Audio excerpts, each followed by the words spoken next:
уже второе совещание под руководством премьер-министра республики, посвященное социально-экономическому развитию сельских поселений Датых и Алкун. В прошлый раз правительственная группа выехала на место для осмотра территории. Уже тогда были определены приоритетные направления для развития этих мест.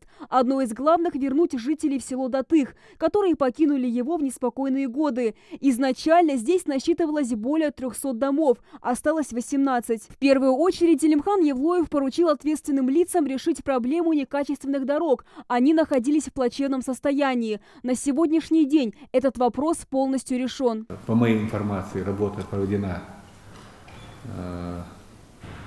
по дороге, которая идет до Датых.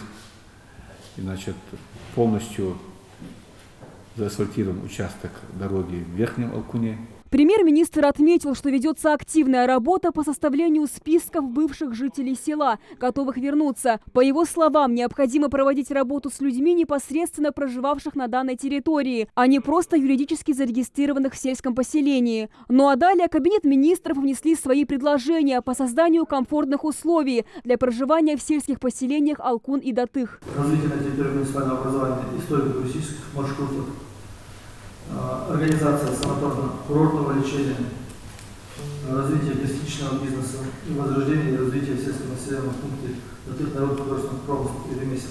Приоритетным направлением власти видят в развитии животноводства и историко-туристических маршрутов, в том числе и дальнейшему предоставлению личных домов в качестве мини-гостиниц для увеличения турпотока. Также были озвучены идеи для реализации проектов с участием инвесторов в рамках программы «Социально-экономическое развитие Ингушетии» на 16-25 годы и программы развития СКФО на период до 25 года. Организация производства по разработке датыхского месторождения каменной соли. Также мы обращались к Роснедра, у нас там пока данных нету по соли. И развитие лесозаготовительного производства и первичной переработки древесины. Это предложение было в администрации Судженского района.